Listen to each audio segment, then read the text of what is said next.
Yo, what up everybody? We are back with another Garen matchup guide. This time we'll cover everyone's go-to Garen counter, Camille. She has so many ways to counter Garen, and I'll do my absolute best to teach you exactly how to win versus her. But do note that it is impossible to cover absolutely everything that will happen in a game, from junglers ganking to mid laners and supports roaming, or even random roams by you or Camille. So this guide will focus mainly on the 1v1 between you and Camille and how you can maximize your chances of winning, starting with how to play around her spells. All of Camille's spells are really strong, and knowing how to play around them can make a huge difference in winning or losing. Let's start with her passive, which grants her a large shield based on the type of damage her target dealt the most of, and since Garen has no magic damage, she will always gain a physical HP shield from attacking him. To counter this shield, you either have to do nothing or try to damage her before she gets her shield.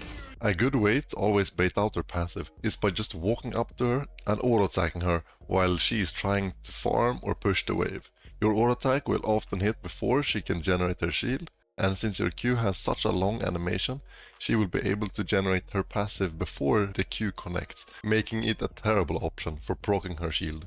Moving on to her Q, which is the highest damaging spell. But if you silence right before she can use her true damage Q, she will lose out on an insane amount of damage. So in all-in fights, make sure you always save your silence for her true damage Q. But if you're going for a shorter trade and you think she will use both Qs quickly, you should really try to use your W to block both Qs, because this still deals a lot of damage. Playing around her W is all about knowing when she will use it and trying to dodge it. Don't use your W for this spell, especially if you took Doran's shield. Not only will her W stop your passive from working, but your Doran's shield won't even activate, because you blocked the tiny amount of damage that would have procced it. But even if you took Doran's blade as a starting item, I still don't recommend blocking her W with your W, because she has way more damage on her other spells that you might need to block. Her E is a really important spell to dodge if you think a big trade will happen, because it gives her an insane amount of attack speed if she hits a champion with it. And if you think you'll get hit, using W here would be a really good option to not only reduce the stun duration from the impact, but also take less damage while she is buffed up. The only thing you need to know about her ult is that she locks you up in a box for up to 4 seconds depending on level, which gives her team more than enough time to come and kill you.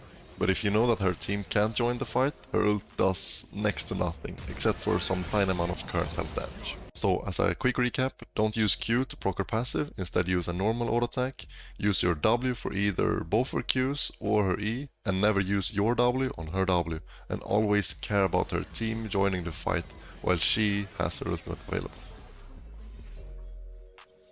Out of Garen's 3 main keystones, I would not recommend Grasp, because that forces you into short trades, which is really bad into Camille's passive and Q. I would instead recommend either Conqueror or Face Rush. If you decide to go with Conqueror, you wanna lean into a 1v1 build and playstyle, where you plan to take full advantage of your power spikes, allowing you to snowball and win the side lane versus her. If you fail to get ahead with Conqueror, you will be very useless in both team fights and in the side lane. So it's a high risk, high reward setup, and it's only recommended to those who know the matchup very well and can take full advantage of it. If you instead decide to go with Face Rush, your entire playstyle changes and you will give up all kill pressure, and you won't be very useful for the first 15 minutes of the game. But after the early game is over and you enter the mid to late game, you will be able to move around and play with your team and be way more useful in teamfights, as well as being a bit safer while split pushing due to the insane speed from Face Rush.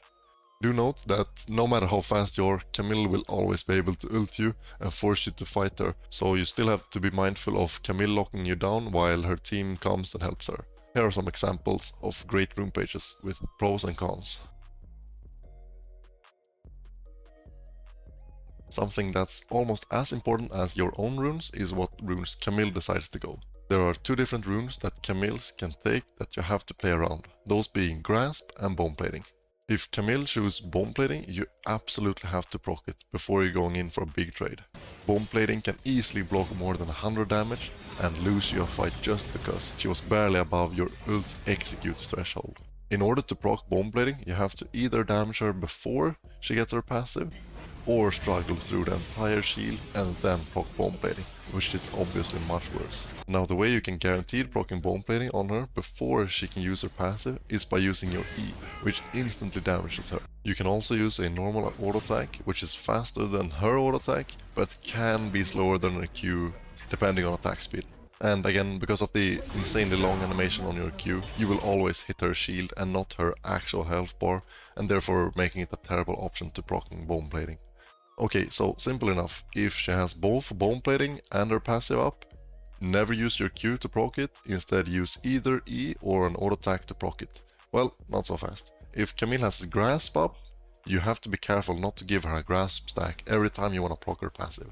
If you give her a grasp stack just because you want to remove her passive shield, not only will the power of a grasp make the trade even worse, but she will also quickly gain a lot of maximum HP, making it a lot harder to kill her later on in the game. In order to play around the grasp, you should try to proc her passive and or bomb plating before the minion wave arrives, so she doesn't have time to stack up grasp. If Camille decides to go some other runes like Conqueror with Inspiration second, then you can put all your focus on just proccing her passive normally. Now let's talk about exactly how to play Garen versus Camille. And I will assume you have Conqueror, not Phase Rush here, because if you play with Phase Rush, you don't plan to interact with her a whole lot until mid to late game. The first thing you have to consider is the starting item. If Camille went Conqueror and doesn't have bomb plating, you should go Doran's Blade and try to fight her at all times, and play around her spells like we discussed earlier. If she instead took Grasp and bomb plating, the amount of windows to fight her are a lot fewer, and I would then recommend going Doran's Shield to sustain the lane a bit longer. Going for Doran's Blade and trying to fight her for priority in lane, even though she has a grasp, is harder and only recommended to those who have played the matchup a few times, but you can get a lot more solo kills by having Doran's Blade and not Doran's Shield. With Conqueror level 1, you should try to walk up and get Camille's passive right before the minion wave arrives. This ensures that you will get the push level 1 without her stopping you. If she tries to walk up without her passive shield, you can easily outtrade her with either Q or E start, and then continue pushing the wave for level 2 power spike. If she doesn't let you proc her passive before the wave arrives, you have to play a bit more passive and let her push while you try to fish for some auto attacks to proc her passive. If you cannot proc her passive effectively without losing a bunch of HP, you have to sit back and respect her early game power while you wait for some of your power spikes. The first one comes at level 6, when you gain a 1v1 combat ultimate while she only gets a utility ult that does very little in the 1v1. Your next power spike comes at level 7, assuming that you have Berserker Greaves. With only the attack speed from Berserker Greaves, going from level 6 to 7 is enough to gain an extra spin on your E, which gives a lot of extra damage in the 1v1. This is the time where you should try to take priority fully in lane and start punishing her for her reckless trading. If she ever engages with E while far away from her turret, it's almost a guaranteed kill for you. While she procs her passive with Q and tries to run away, simply walk with her and let her shield wear out, and then unload your full combo. Without a way to escape or tank your combo, she will most likely die if she hasn't bought some HP or armor. Now the game is really in your hands, and you should be able to continue expanding your lead, because every time she jumps on you, she's just dead. The only thing to bring her back into the game is if you are caught in her ultimate without knowing where the enemy jungler is and end up dying to her. Okay, assuming that for some reason the Camille player is very skilled and knows to never E onto you after level 6 or 7. You have to continue to respect each other until either a jungler ruins the fun of the 1v1 or you reach level 11, which is your next massive power spike. At this time you should be able to really bully her. As long as you don't waste your spells on her passive, you should be able to kill her 100 to 0 even if she has bought a small amount of HP and armor. This is the time where you should be able to push your advantage even further and take over the game by either being more useful in teamfights, claiming objectives or pushing side lanes, always being cautious of her ultimate, which can quickly turn the advantage back in her favor. Okay, so if you fail to take advantage of your level 6 and level 7 power spike, you could at least rely on your level 11 power spike, But if you fail again at level 11, then you're going to suffer. Failing to take advantage of your strong power spikes can easily let her scale and you won't have nearly as much impact as she does. If you are behind in items while she gets Sterax, I'm sorry, you won't ever be able to kill her and the game is looking really rough. Teamfighting against Camille in simple terms goes something like this. If your carries are fed without any major peel for them, you don't want to go too far away from them and save your silence for Camille's true damage Q, so she doesn't one-shot your carries. If the enemy team instead has the turbo fed carries, you want to focus them with your full combo instead, and completely ignore Camille. Of course, every single team comp and game state will require different things from you, and the only Camille specific thing is her ultimate, which is an insane picking tool that you have to be careful about not to get picked before a major objective. And the same goes for your team, so maybe ping your team a few extra times to remind them that Camille can easily pick one of them off. Okay, so for the items, if you want for the Conqueror setup to fight Camille, I would recommend Berserker Greaves into Trinity Force and then into another great damaging item, for example Stridebreaker, Phantom Dancer or Sterax.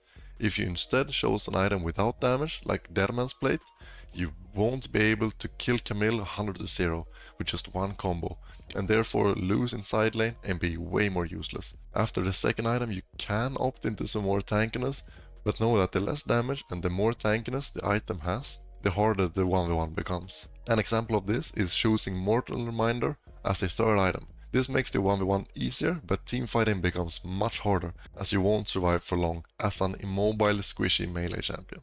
You can then finish the build with situational items depending on game state, what champions are fed and what your role should be in your team. If your team has a fed Jinx with very little peel, then maybe you should try to frontline Breel for her. But if your team already has a strong frontline and some extra peel, then you can opt into some extra damage to try and kill the enemy carries. If you decided to go for the Phase Rush setup, you need Stridebreaker as your first item, so you can easily proc it whenever you want. And again, for your second item, you need more damage in order to kill Camille, so something like Phantom Dancer is great here too. And then continue the build like with Conqueror setup. So, as a quick summary, you have to take note of both the runes that you took as well as the runes that she took. You also have to change your starting item depending on her runes. Try to proc her passive with either an auto attack or your E right before the mini wave arrives. You can then play aggressive and try to look for lane priority and push. Otherwise, sit back and wait until you reach your power spikes, where you then should play very aggressive. While not using any spells on her shield, you should be able to kill her pretty easily. However, if you fail to take advantage of your power spikes or if you fall behind early, Camille won't let you come back and it's gonna be a nightmare to play the game for you. Thank you all so much for watching. I hope that the difficulty of the Camille matchup goes from nightmare mode to enjoyable or at least playable. And if it doesn't, I at least hope you had fun watching the guide and I'll see you next time. Bye bye.